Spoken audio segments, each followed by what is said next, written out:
¿Cómo está Fernando Atria? Tanto tiempo que no lo veía. Bien, gracias, Alejandra.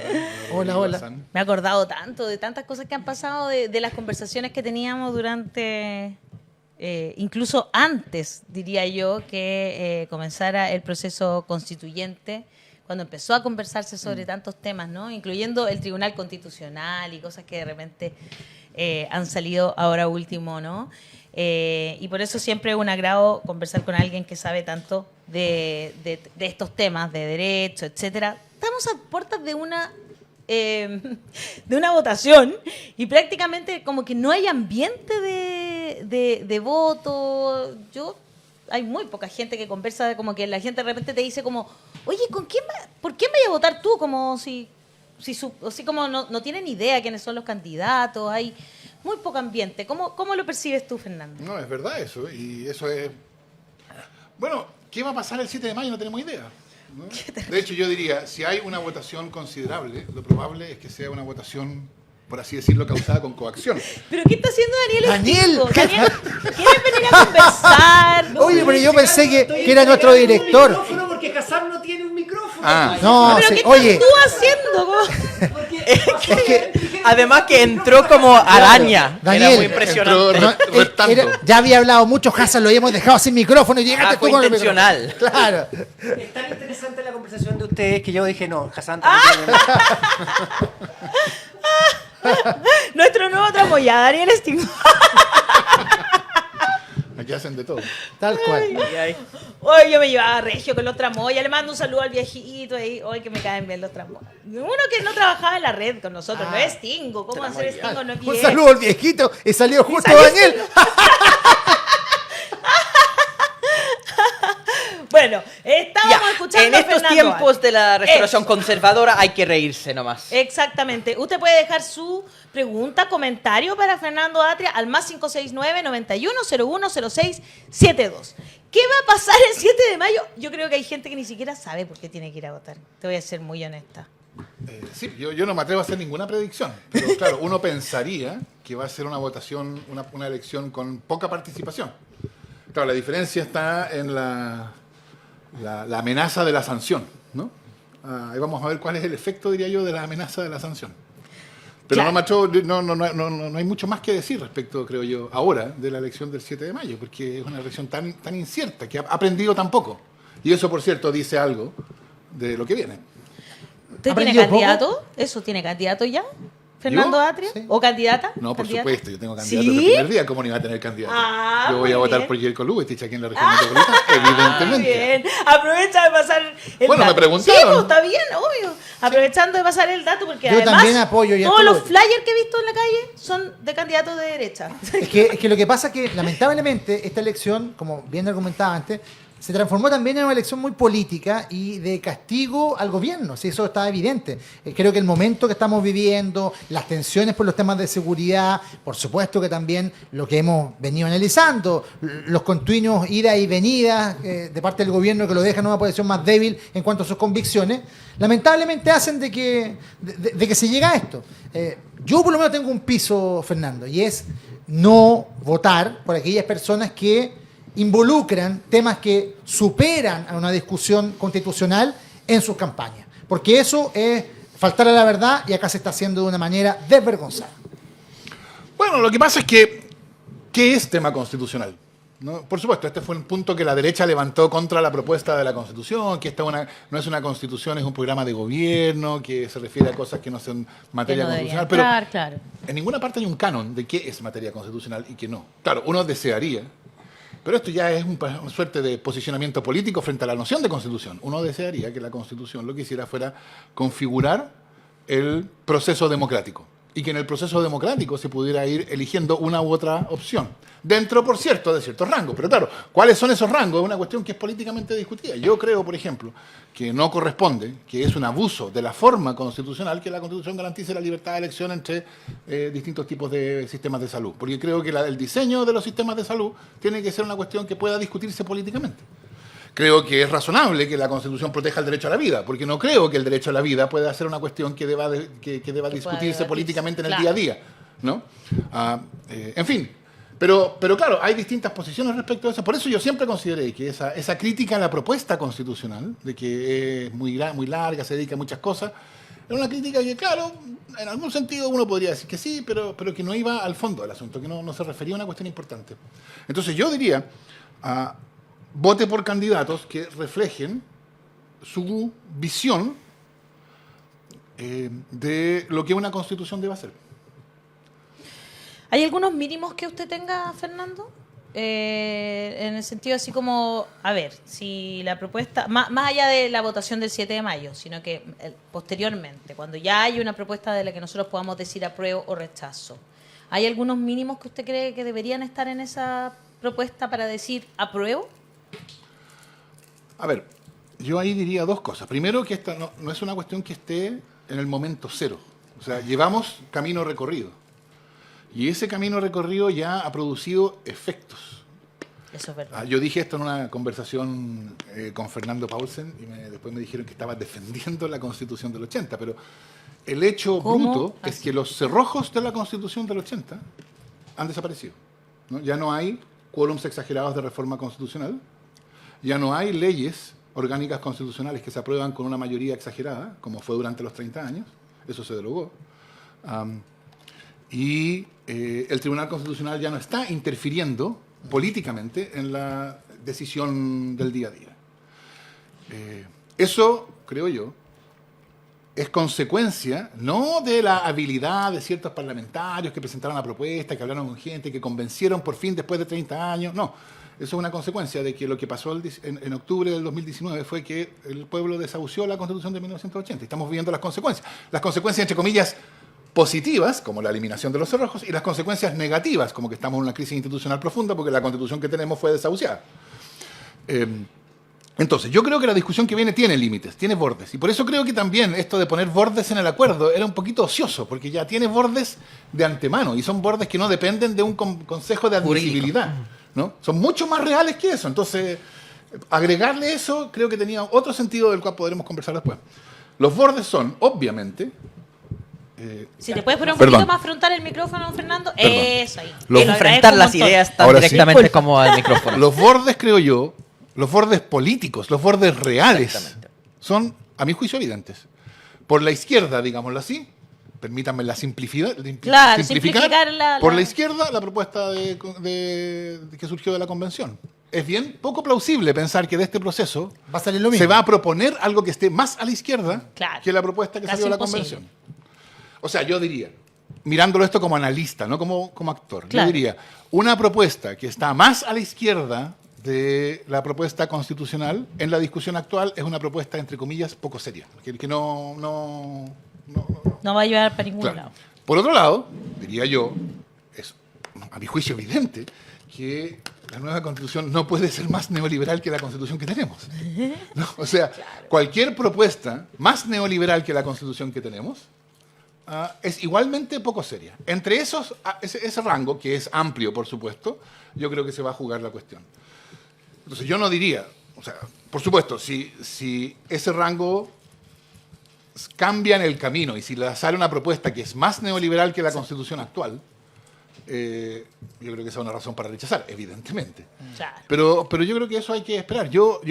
A mí me parece que el diseño de este segundo proceso es un diseño altamente objetable, pero a pesar de eso, y creo que es importante mantener las dos cosas a la vista, a pesar de eso, hay todavía una posibilidad de cambio constitucional abierta que es importante y que no nos podemos farrear. no podemos de antemano decir... Claro, exacto. esto está- Por lo menos hay que esperar el Ponerse en texto. una posición así como... Ahora, Por eso, yo creo que hay una oportunidad, hay críticas al proceso. Yo creo que el hecho de que este proceso represente una oportunidad de cambio constitucional que Chile necesita, no debe ser una razón para negar las objeciones al diseño. Totalmente. Y Fernando, yo no quiero apelar a tu condición de futurólogo porque nadie sabe cómo está escrito lo que viene, pero... Para una eso de la- tenemos a Sami Tarot, no Claro. te preocupes. Una de las posibilidades es que este proceso, claro, no genere el interés público que genera el otro y que incluso termine finalmente siendo rechazado. Y estando la Constitución del 80 desahuciada, ¿podríamos incluso no descartar la posibilidad de que haya un tercer proceso constituyente en esto? Uy, ¡Qué pregunta! Bueno, a ver, si uno lo mira con perspectiva, yo creo que Chile va a terminar teniendo una constitución como la que necesita, ¿no?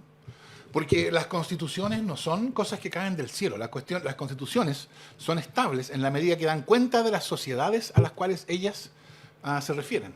Lo que pasó con la Constitución del 80 es que en un principio, yo creo que al principio, durante los 90, fue de hecho, aceptada por la sociedad, en el sentido de que la Constitución no era un tema. Y eso progresivamente fue produciendo un divorcio entre la sociedad y la política institucional que estaba fundada en la Constitución, porque la Constitución se fue haciendo crecientemente inaceptable. Y esto debería haber llevado a que la Constitución se fuera ajustando, como ha pasado 1000 veces en la historia comparada. Es decir, que hayan constituciones impuestas que progresivamente van siendo, por así decirlo, apropiadas por el pueblo.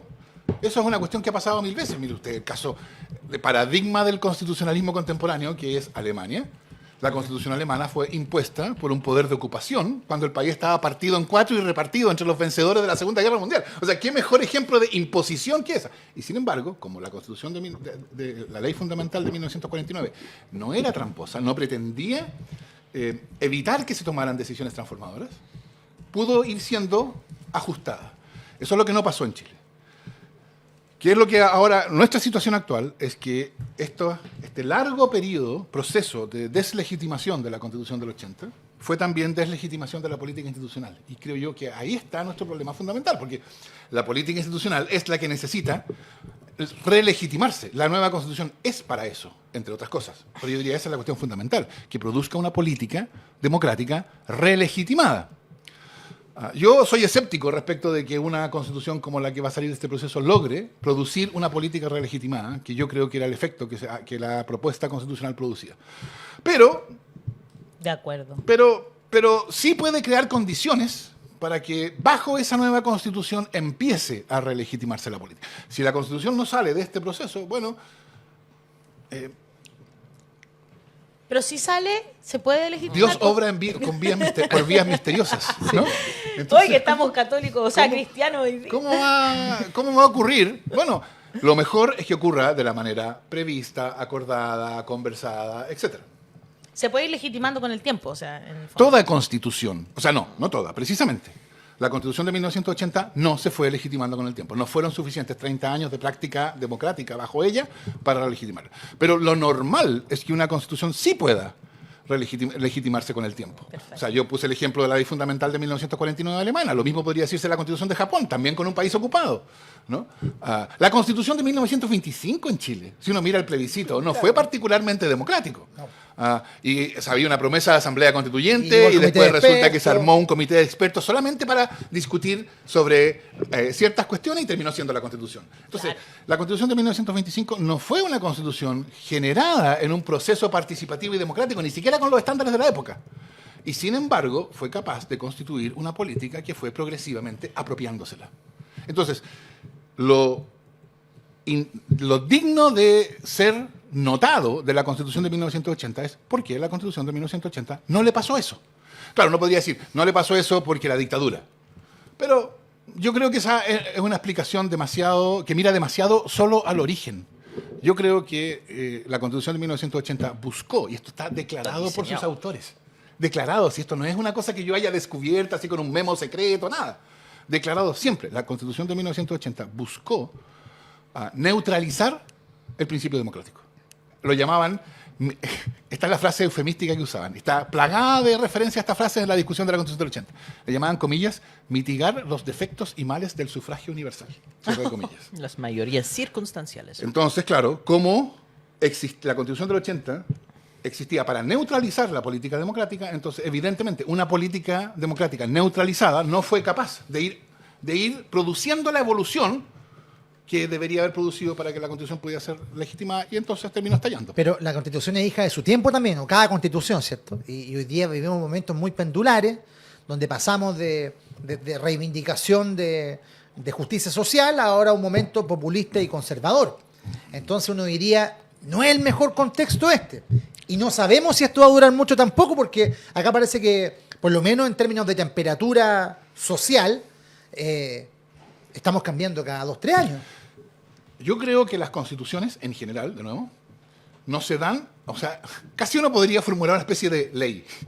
Las constituciones siempre se dan en el peor momento, ¿no? ¿Por qué? Porque si está todo bien, no lo vamos a cambiar. Exacto, Claro, porque sí. una constitución no se cambia porque aparece alguien y dice, oye, esta constitución tiene un problema aquí, ya hay un problema, ya cambiémosla. No, se cambian porque la constitución que estaba vigente hasta ese momento lleva a una crisis tan profunda que obliga a repensar los términos fundamentales de la convivencia o de la organización institucional. Entonces uno diría, o sea, la crisis de la que vio surgir a la Constitución del 25 también fue una crisis profunda, la crisis del así llamado parlamentarismo chileno, que no era parlamentarismo, por cierto. Y las similitudes son bien notorias, ¿no? El desprestigio de la política, esta idea de la fronda aristocrática, etc. Y entonces, ahora va a pasar lo mismo. Nunca es un buen momento. Las constituciones nunca se discuten y deciden en un buen momento. Y yo creo que parte de lo que afectó al proceso constituyente, al primero, es que era un momento en que el desarrollo de la crisis institucional que llevó al estallido había ido en el camino erosionando todas las condiciones que facilitaban el éxito de ese proceso. Es como un incendio que en su desarrollo va quemando los cuerpos de bomberos y destruyendo las compañías de bomberos y va destruyendo la red de agua, ¿no? O sea, en su desarrollo va destruyendo las condiciones que permiten enfrentarlo. Y yo creo que eso en parte es lo que explica lo que hemos visto con el proceso constituyente. Interesante, Hassan. A ver, yo leí el último texto tuyo, Mateo. que está en el libro editado por Farideh Saran sobre el nuevo proceso constituyente. Hay una frase que me gusta mucho, que has citado acá, que creo que es un buen punto de partida. Que los bordes que establece el nuevo acuerdo constituyente son a mi juicio irrelevantes porque el proceso ya tiene bordes que por estar política y no jurídicamente establecidos son mucho más reales. Yo creo que eso es fundamental, que hemos escuchado de nuestra audiencia mucha indignación por esto de tener una comisión de expertos que está pauteando todo el proceso, que esto de los límites que establecieron desde el Congreso y todo lo demás, y yo sospecho que con lo que está pasando en la coyuntura política, incluso podría ser más, entre comillas, progresistas la propuesta de los expertos de lo que sale del cuerpo democráticamente elegido. Esa onda. Y es justamente porque los límites no se determinan por lo que está escrito en el texto, sino por el debate que está ocurriendo en el país. En eso yo creo que tú has sido O sea, por el siempre debate muy y claro. por las fuerzas, ¿no?, que están jugando en Para la constelación de fuerza, por supuesto. En esto siempre me gustó mucho Y las herramientas que en la usan. constitución tramposa que tú pones esto de que al final lo que se hace jurídicamente es hacer irrelevante políticamente, neutralizar la política. Y en este caso es lo de tratar de neutralizar lo que es una pugna política no va a resultar tampoco, y eso va a beneficiar muy probablemente la derecha en esto. Pero hay un segundo elemento que pones en esto, que es cuando estableces estos límites políticos. El argumento que lo que podría salir de este proceso no podría ser peor que la Constitución de 80. ¿Ya? Y eso ha sido el argumento desde el gobierno de empujar este proceso. Que tenemos una Carta Magna que fue diseñada precisamente para bloquear o limitar la voluntad ciudadana. Entonces, cualquier cosa que sale va a ser mejor que lo que tenemos actualmente. Y más allá del mal momento político, hay que avanzar con esto porque, total, cualquier cambio es una ganancia. Y yo a este elemento discrepo, porque creo que la Constitución de 80 tiene una tremenda ventaja en comparación con un nuevo texto, que es el vicio de origen, que es un texto creado en democracia, creado en dictadura. El hecho que esto fue inicialmente escrito por la Comisión Ortúzar, con Jaime Guzmán llevando la voz cantante, con un plebiscito sin registros electorales, que en todo el andamiaje autoritario y antidemocrático, eso genera un tremendo impulso para el cambio constitucional. Entonces, un texto levemente mejorado, pero con origen democrático, podría ser mucho peor desde el punto de vista de querer una estructura más democrática que el texto actual. Y eso es lo que me tiene preocupado. que si se hace este tipo de proceso constituyente con un texto que va a ser bastante derechista, producto de la mayoría circunstancial y el contexto del momento, el resultado que vamos a tener es un texto que no va a tener este impulso de cambio constante porque se ha perdido el problema de origen y entonces se va a bloquear este impulso para una institucionalidad mejor.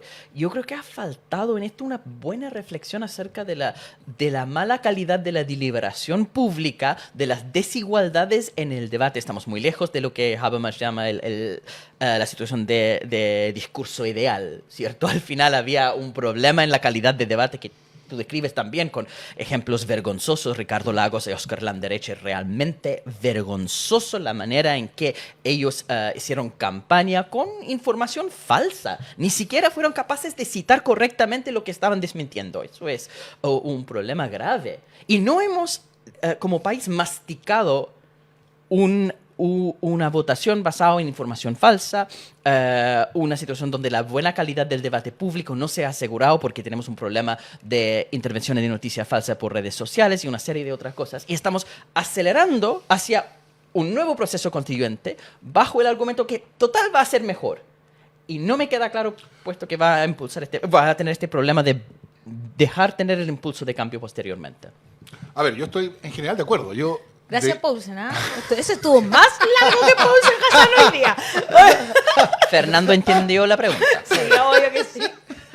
Es verdad. No, Oye, está bien, era una reflexión, pregunta era para echar la talla un poquito. estilo Mago Valdivia.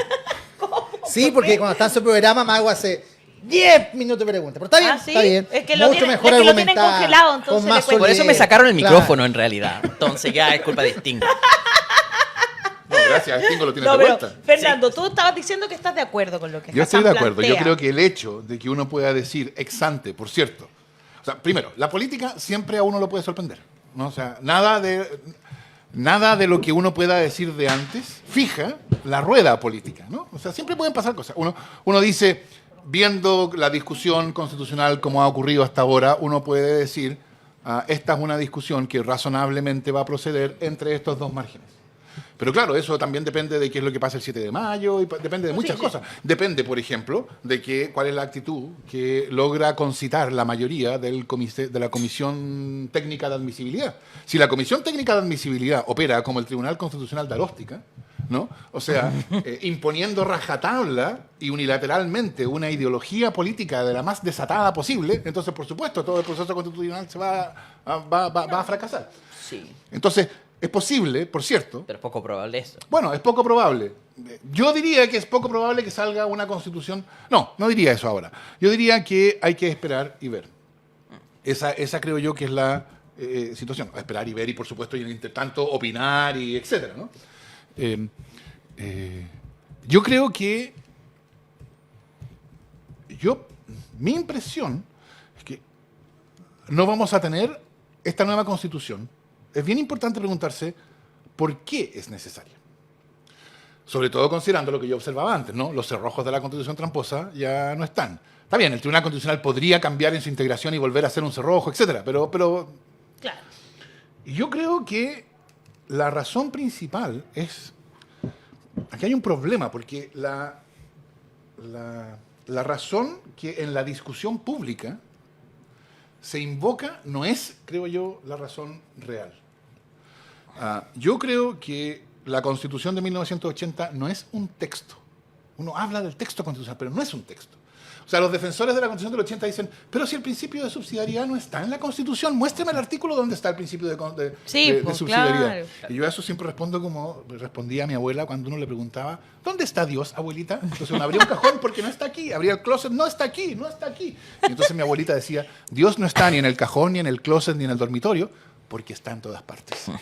Es lo mismo que pasa con el principio de subsidiariedad. El principio de subsidiariedad no está en el artículo 1, ni en el artículo 2, ni en el artículo 47, ni en el 48, ni en el 49, porque está en todas partes de la Constitución.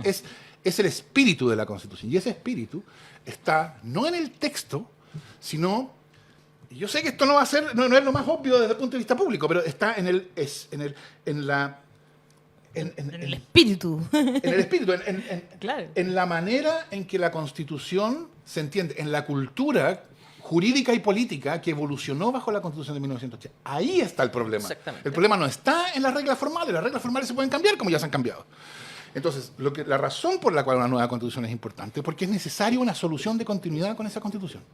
De modo que podamos decir, ahora necesitamos otra cultura jurídica y política, una que no tenga como referente la Constitución de 1980. Y entonces la pregunta es si de este proceso puede surgir. Yo diría, esa es la pregunta decisiva que habrá que responder, no sé, pues en septiembre, en octubre, cuando ya sepamos lo que ha pasado. Esta es una constitución que produce esa solución de continuidad. Entonces yo creo, lo que marca continuidad es un problema. O sea, me parece demencial que en las normas que están discutiendo se proponga insertar una norma literalmente igual que la que contiene la constitución actual sobre el agua, por ejemplo. O sea, que sobre los derechos de aprovechamiento de agua y derecho de dominio, constitucionalmente protegidos. O sea, eso es precisamente lo que yo creo que puede dinamitar el proceso constituyente. Que haya continuidad en esas cuestiones que son especialmente sensibles. Si esa continuidad, si no hay continuidad, y entonces uno puede decir, esta nueva constitución permite crear o hace urgente la necesidad de evolucionar una nueva cultura jurídica y política, yo creo que va en el camino correcto. Pero tenemos algún prolegómeno. Y ahí le quiero preguntar a usted qué le ha parecido hasta el minuto, a falta del texto final del 6 de junio, el trabajo del comité de expertos. A mí me parece que es tan evidente que hay un esfuerzo, no de ellos, digo, vamos por el ambiente primero, un esfuerzo por mostrar la diferencia entre la convención y los expertos, ellos, ¿no? Porque claro. los expertos son serios, son razonables. ¿Y un esfuerzo de quién? ¿De los medios? Sí, de la hegemonía de la en hegemonía, general, ¿no? de los Claro. poderes fácticos, de quienes deciden. Claro. Y claro, no tiene nada de raro. Si uno junta a un grupo de abogados y los pone a conversar, esa conversación va a ser mucho más formal que si uno junta un cuerpo genuinamente representativo del pueblo chileno. A mí lo que me ha sorprendido de la discusión hasta ahora, hay que tener cuidado de no cometer el mismo error que se cometió con la convención. Hasta el momento los expertos no han acordado nada, no han aprobado norma alguna, ¿no? Están en camino a hacerlo, ¿no? Entonces no hay que asumir que lo que se propone es lo que ya se ha acordado, que es lo que se hacía con la convención, ¿no? Que parecía una convencional diciendo que era una propuesta para disolver todos los poderes estatales y la noticia era que en la convención está discutiendo la supresión de todos los poderes estatales. No, a mí lo que me llama la atención es continuidad, la continuidad que hay. Y esta idea de que se ha fijado de que los problemas del sistema político se solucionan con una o dos reglitas de diseño, ¿no? Que el umbral del 5% es la fórmula mágica, ¿no? Esto del umbral para la representación parlamentaria y con eso se va a acabar el fraccionamiento. Está bien, es verdad, se va a acabar el fraccionamiento, va a haber menos partidos. Se va a pagar un alto precio. Con esto no estoy criticando, estoy diciendo, me sorprende que la conversación no haya estado así. Yo creo se va a que pagar la un alto gente precio, y el alto precio que se va a pagar es que va a haber un montón de voces que van a quedar fuera de la representación institucional. Eso ¿no? expliquémoslo Entonces, un poco, ¿no? Porque en el fondo, ¿qué es lo que hicieron ahí cuando estaban hablando del sistema político, ¿no es cierto?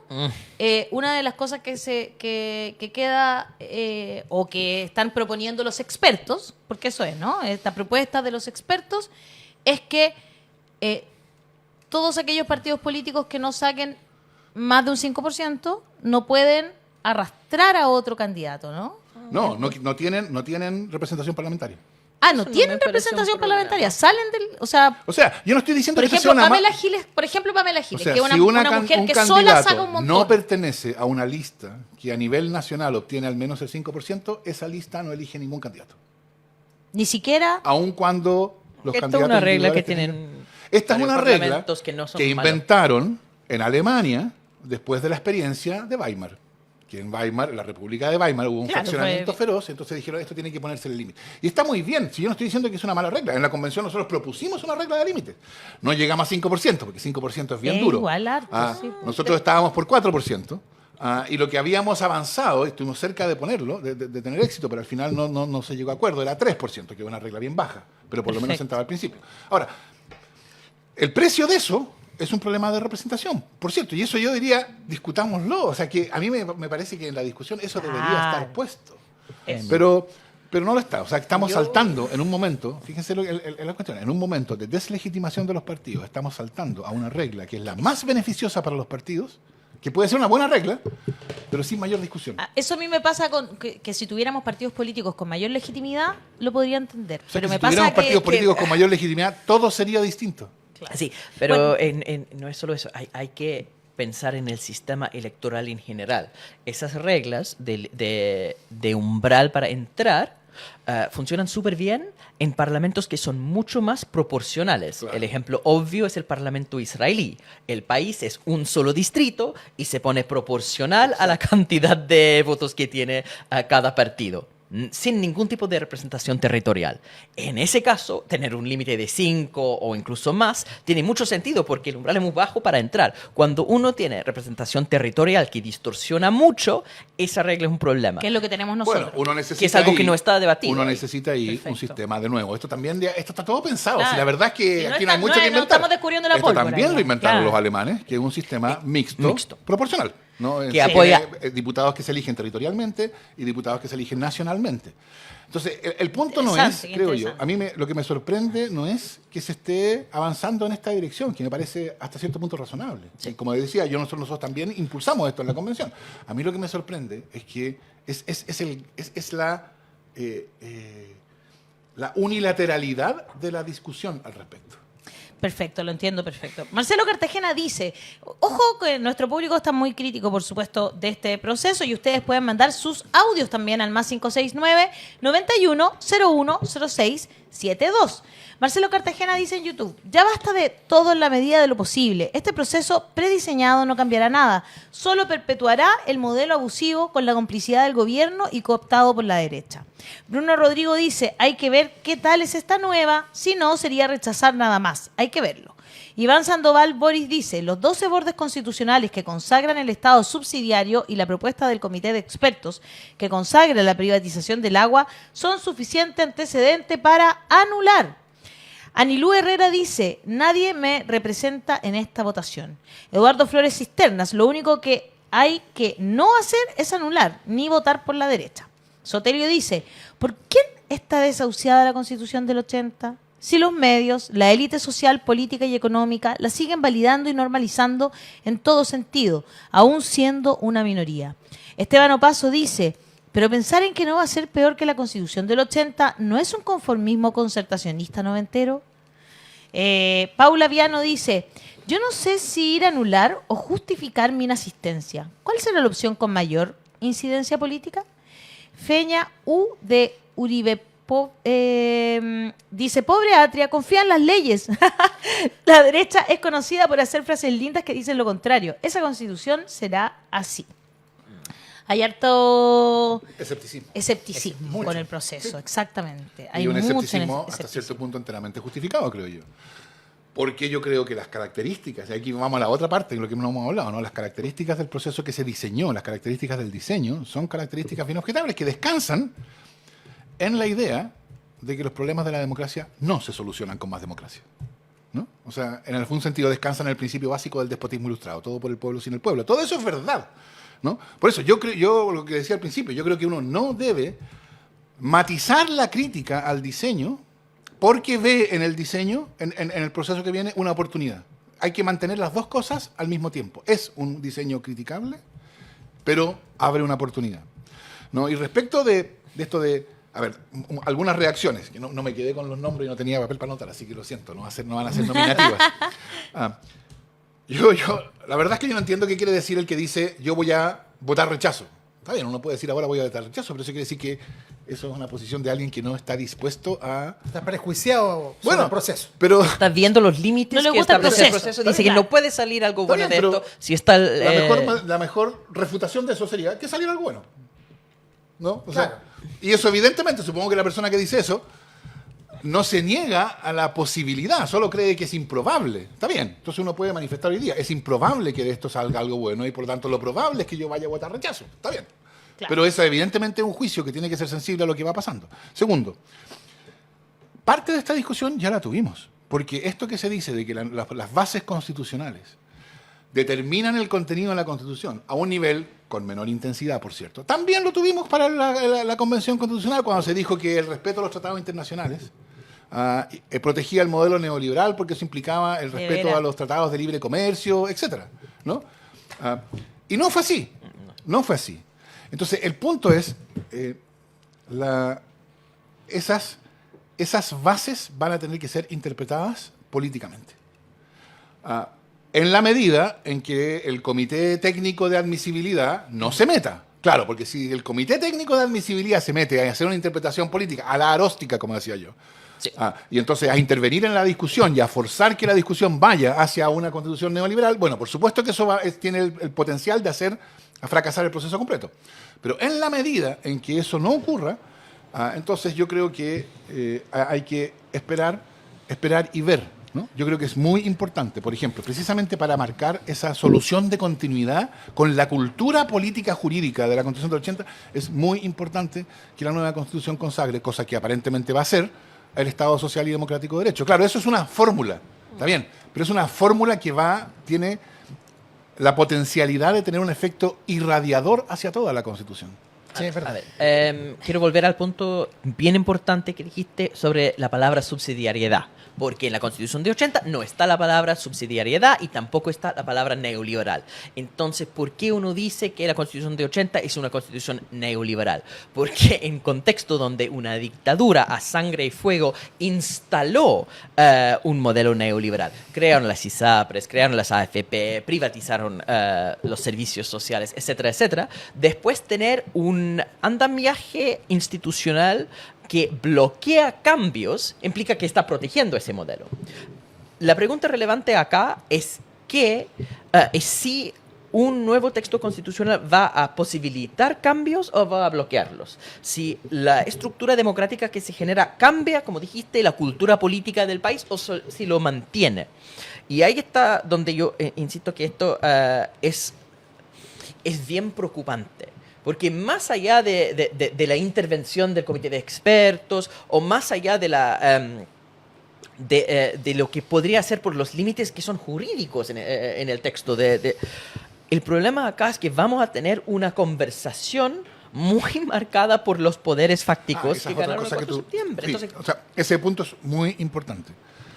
Yo creo, no soy el primero que cita a Habermas, así que estamos bien. Habermas dice que el principio de soberanía popular consiste en que todo el poder que administra el dominio político es poder comunicativo de los ciudadanos, es poder que surge de la discusión pública. En el sentido, ¿esto qué quiere decir? Que los otros poderes, porque hay otros poderes en las sociedades, Claro. esos otros poderes no tienen relevancia política porque la configuración institucional del poder es capaz de excluirlos. ¿Qué otros poderes, por ejemplo? El caso obvio, fácticos. el poder militar. El caso obvio tradicionalmente, ¿no? Pero no es el más importante hoy día, creo yo. El más importante hoy día es el poder económico, ¿no? Y lo que estamos viendo, y no solo en Chile, pero en Chile de un modo especialmente agudo, es precisamente que esos poderes están colonizando la discusión.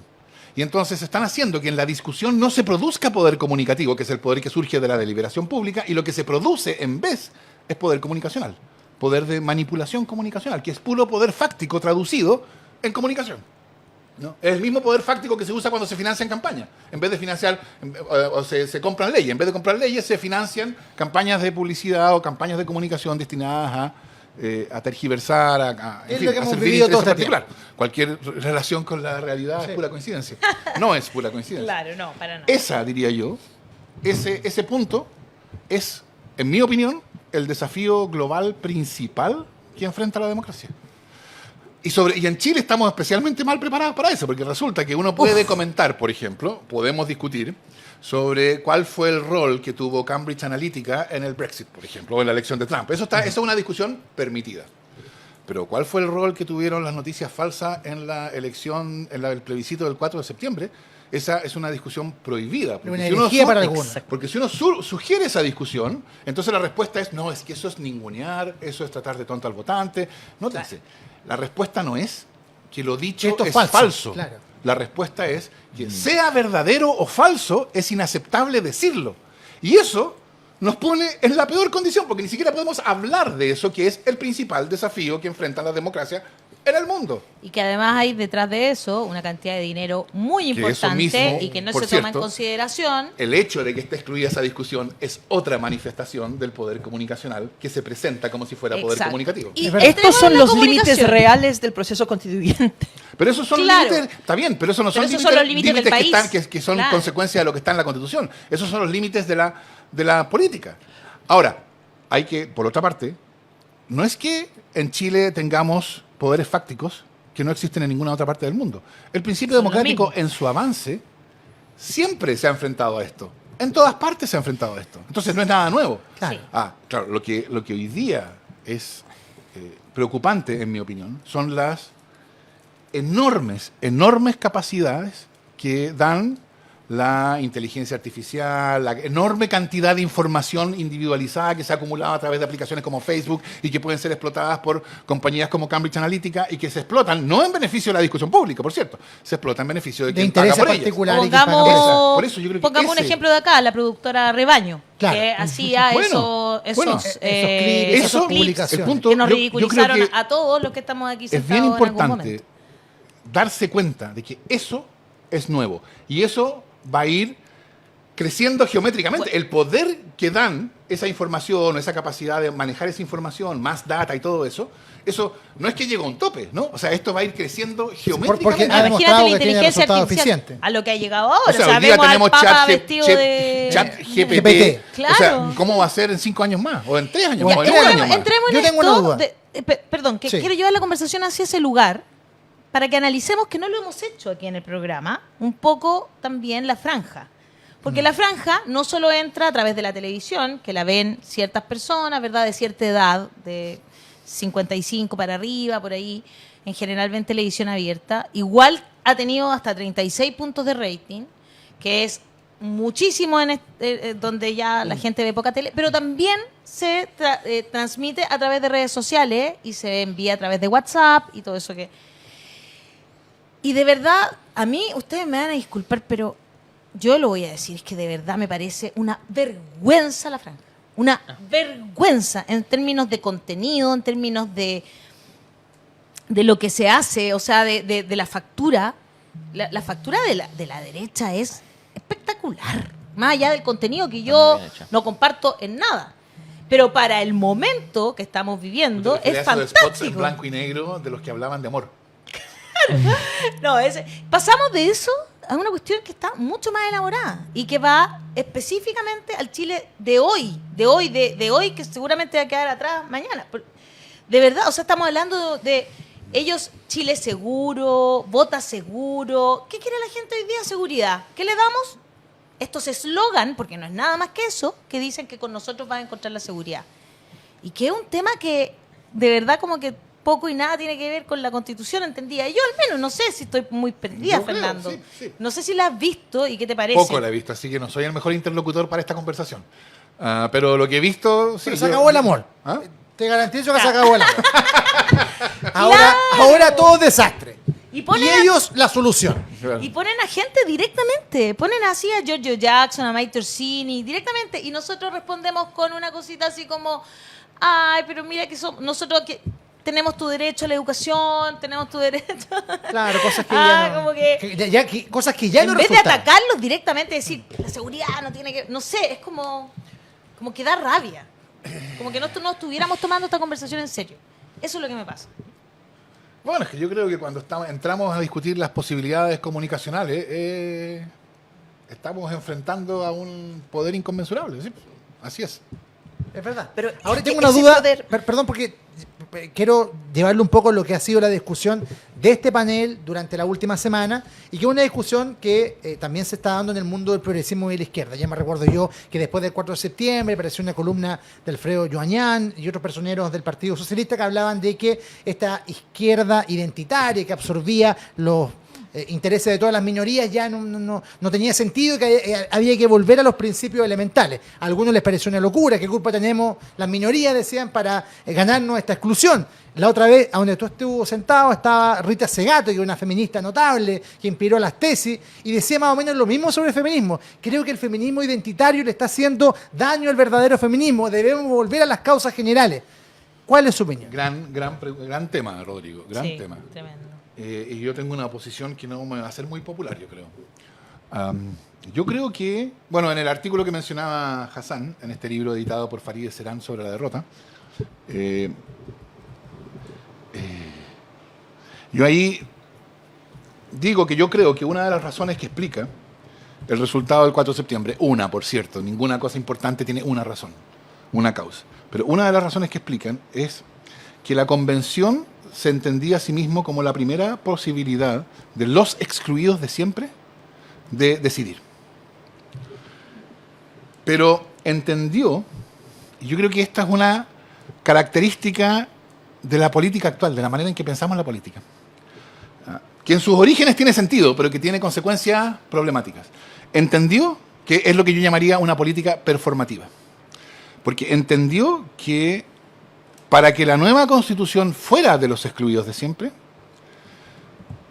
eso no bastaba el discurso, tenía que hacerse realidad en la acción.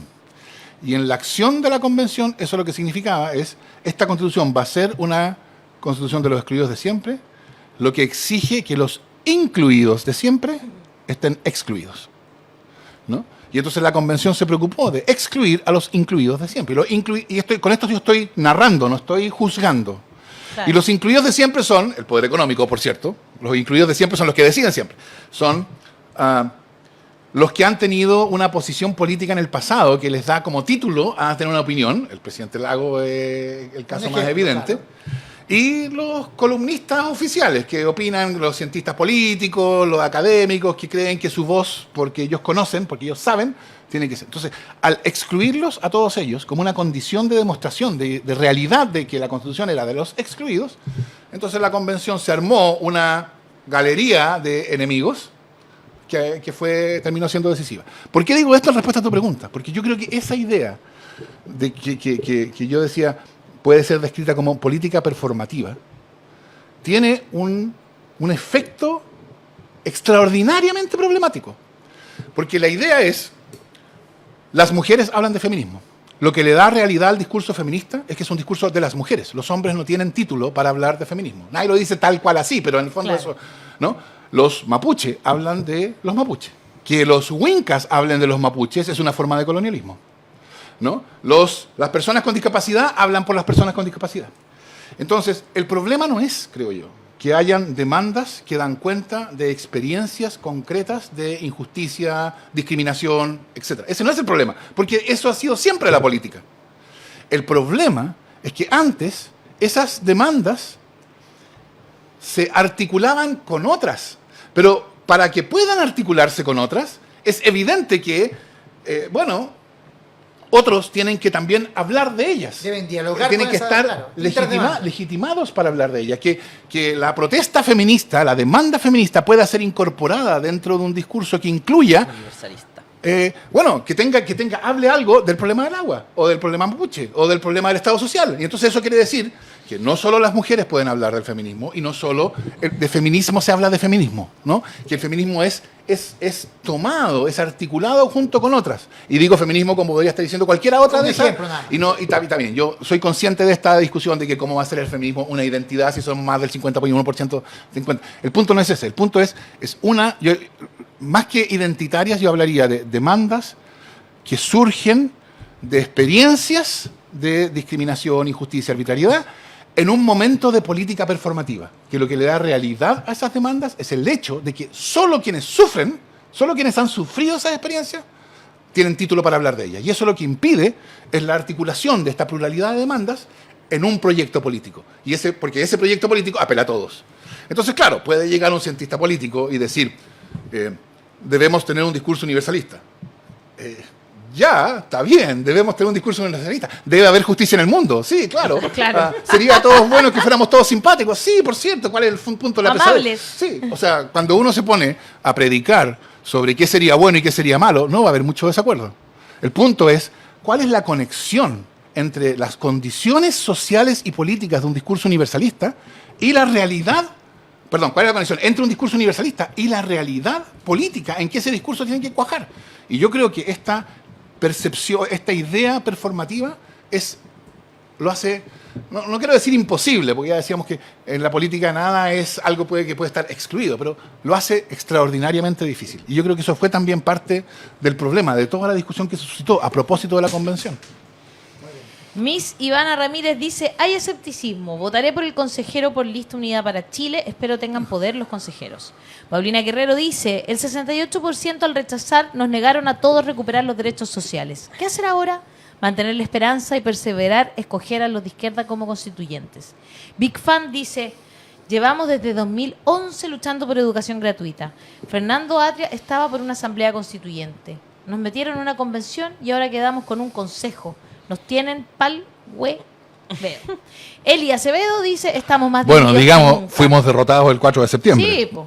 Digamos, pequeño detalle. Esto, sí, hay sea, que empezar Las derrotas con- tienen Nos la consecuencias. jugamos Sí, lo que más Por eso es pudimos. mejor ganar que perder. Claro.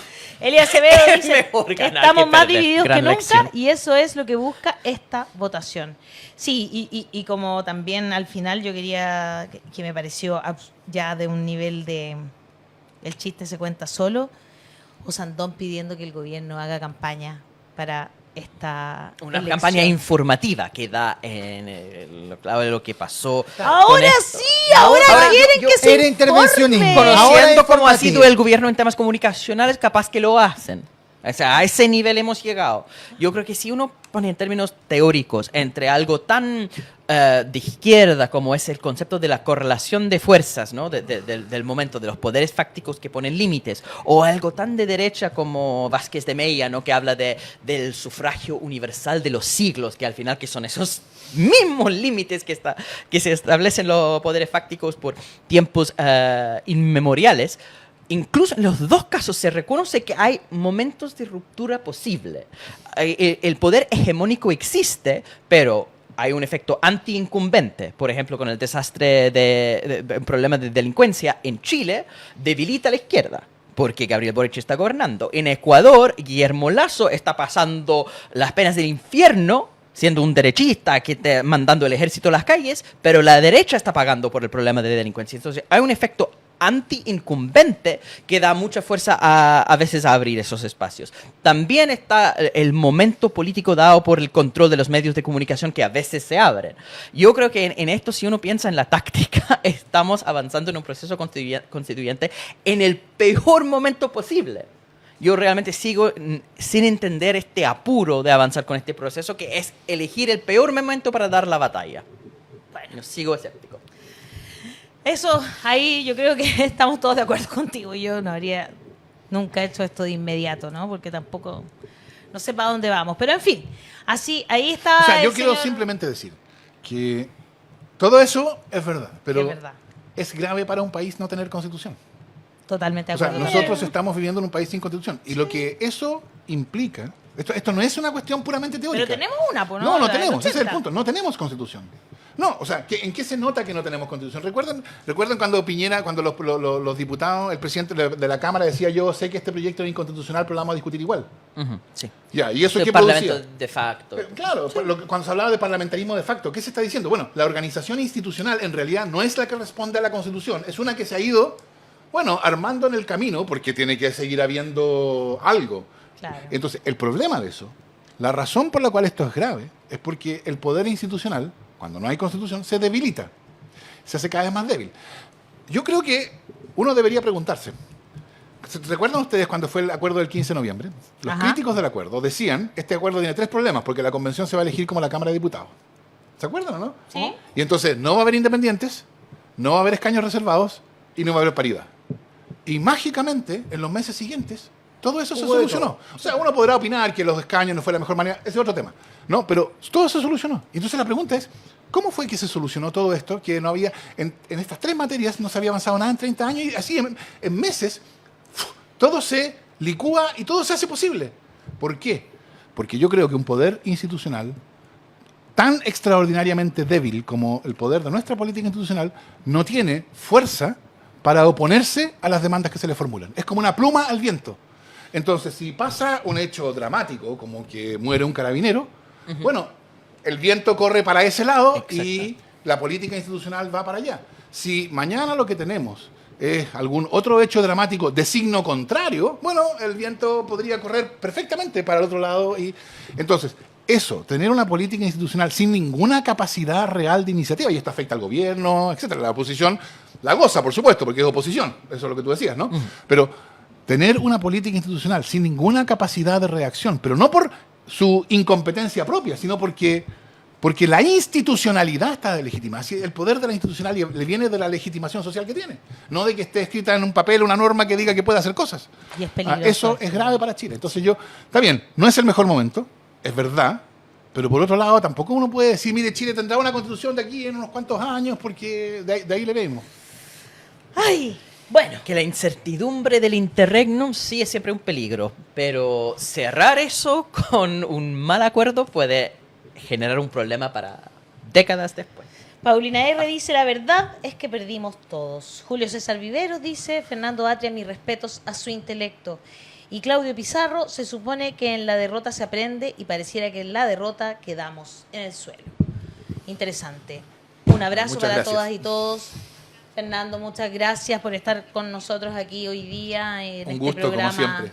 Muchas gracias por venir, Que al menos Fernando. permite Siempre la divertido. reflexión. Siempre Es la invitación podemos- que hacemos siempre. Sí, Vamos eso, a seguir eso riéndonos siempre. de las desgracias. Y a propósito, si te gusta La Voz de los que Sobran, hazte parte de nuestra comunidad, apoya el periodismo independiente, ahí está, entras tú a la pestaña que nos lleva a la comunidad. Fernando, ¿usted nos apoya ahí? Mire, puede hacerse socio. Yo lo por un apoyo monto viniendo a conversar al libre. programa. Puede poner No, en plata por estos tiempos de la PayPal. restauración conservadora, el valor del discurso es muy bajo. Queremos lucas nomás. Claro. Es verdad. Condiciones materiales, exacto. Digo que, por lo menos por venir a trabajar, uno viene gratis y todo, pero no tenemos que gastar tanto con... Tal cual. Eso Tal sí. cual. Esto es Flavio Quesada, que es miembro de la comisión de expertos, se comprometió con Es verdad, donaciones. es verdad. Vamos a exigírselo, Flavio. Vamos a exigírselo. La comisión de expertos los expertos tienen un sueldo considerable, no importa una dieta el metálico considerablemente nosotros. mayor que los Oye, convencionales. sí, qué fresco eso. Sí. Bueno, ya. No, ahí está. 500 lucas, Fernando Atria. Muy bien. Estos son los Fantástico. verdaderos expertos. Así es. Este es el verdadero experto. Ya, señores. Con esto, nosotros terminamos el programa del día de hoy. Vamos a seguir resistiendo. El próximo mayo cumplimos 3 años y por supuesto que vamos a aportar con ideas a mejorar la calidad del Es debate verdad. público. Y De Daniel eso se nos trata mira La Voz de desde los la que puerta, Sobran. Daniel. Te Ven a queremos despedirte, mucho. Daniel, entra nomás. Pero sin reptar esta vez. Sin A ver. reptar. Sin reptar esta vez. Mira. Eso. Eso. Es que mañana le toca a Daniel, pues. Mañana va a estar acá. Mañana Sí. viene, Daniel viene mañana a conducir La Voz de los que Sobran. Que estén muy bien y nos vemos el jueves. Un abrazo. Chao, Qué bueno. chao. Qué bueno Chao. que está con el chaleco institucional, Daniel. Póngale like, comparta todas esas cosas que le pedimos, por favor. No se olvide.